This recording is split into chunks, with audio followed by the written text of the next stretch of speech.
The purpose of this video is to share some tips and strategies for how to write strong language grant proposals for the First Peoples Cultural Council's language programs. Because there are so few funding opportunities available for Indigenous language projects, you always want to draft the strongest application possible so that you have a better chance at being successful.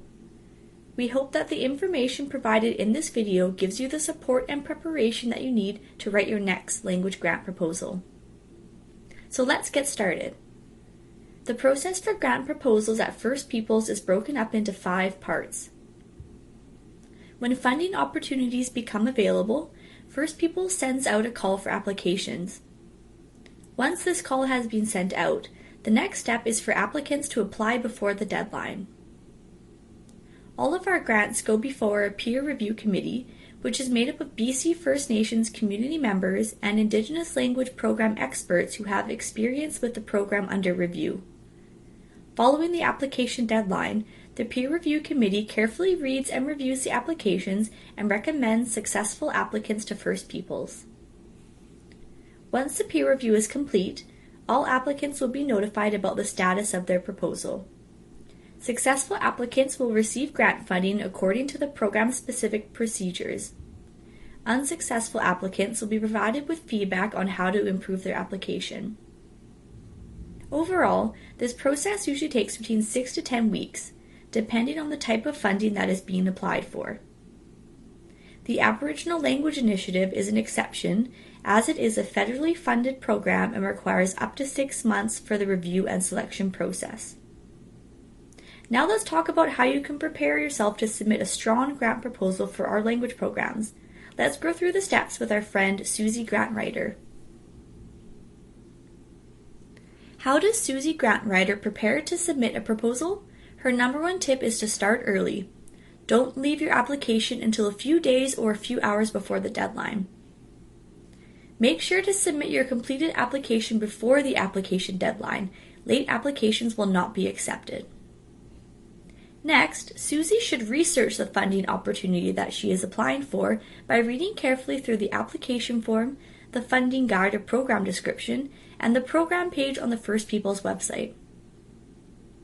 Susie should make sure that she understands the purpose of the program that she is applying for and ask herself if her proposal fits with the goal of the program. More importantly, Susie needs to determine if the program she is applying for suits her own program goals. Proposals must be compatible with the language program requirements, guidelines, and goals. For example, Susie is applying for a Language Nest grant, but her proposal is to operate the nest partially in English, and this does not fit with the Language Nest program goal of staying in immersion at all times. This is an example of a project that does not follow the program guidelines. As Susie does her research, there are a few things that she should make sure to look for. Who is the contact person for the funding that she is applying for? When is the application deadline? Who are eligible applicants for the program? What are the application requirements? And what type of projects can be funded, and what are the eligible activities for the program? Susie is still not sure if her idea is a good fit, so she decides to contact First Peoples Cultural Council. We are more than happy to answer your questions, so please don't hesitate to email or phone us for more information. Now that Susie has done her research, she can begin filling out the application. Susie should read through the entire application form carefully. As she fills out the application, Susie should keep in mind the following 5 tips to ensure that her application is complete. First, Susie should make sure to look at what attachments are requested for the application. Does she need a band council resolution, letters of support, or a language needs assessment? Don't wait. Make sure to get these tasks underway as soon as possible. Make sure that all of the required documents are completed and included in your application. For example, if Susie's submitted application is missing a required component, such as a language needs assessment, she will lose points on her application. Next, we recommend that Susie starts by filling out a draft of her application first. There are a few important things that she should pay attention to make her application complete. Complete all sections of the application. follow the budget guidelines. Make sure you don't exceed the allowable budget amounts. Demonstrate that you have community support and collaboration for the project. Develop realistic timeframes and deliverables for the project.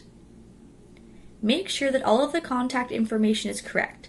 This includes having the proper phone numbers, mailing addresses, and email addresses so that we can contact you. Provide as much detail as you can for your project. It is important to keep in mind that the peer review committee does not know you or your community. If what you are proposing is unclear to the committee, it could result in points being deducted from your application. It is important that Susie reviews her application to make sure that she did not miss anything.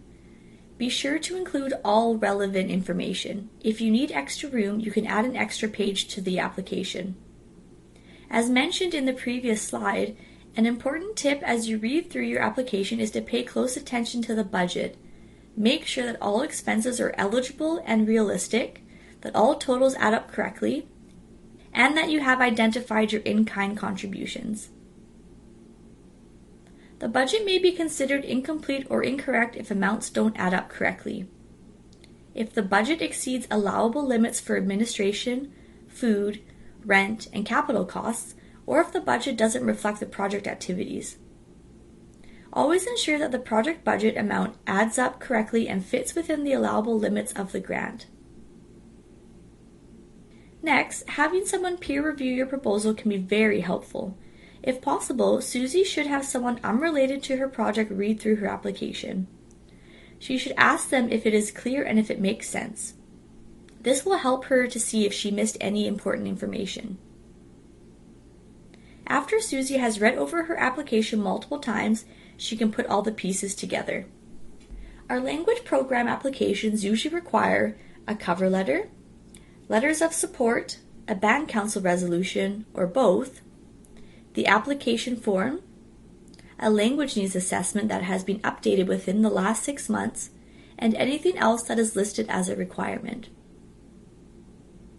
If the application form is not filled out completely, or if the application is missing letters of support, an up-to-date language needs assessment, or other supporting documents, it will be considered incomplete.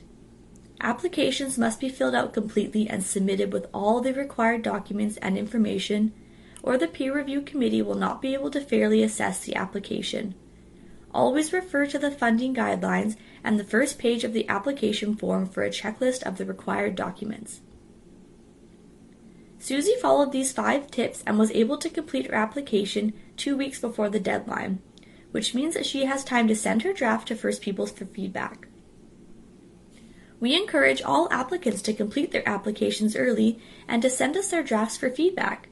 We'll review it and give you suggestions for how to strengthen it before you submit your final copy.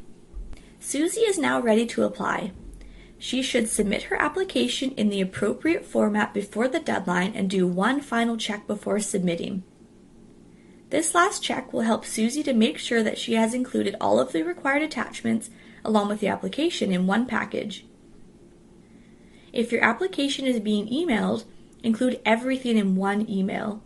If you are mailing your application, make sure that everything is sent in the same envelope.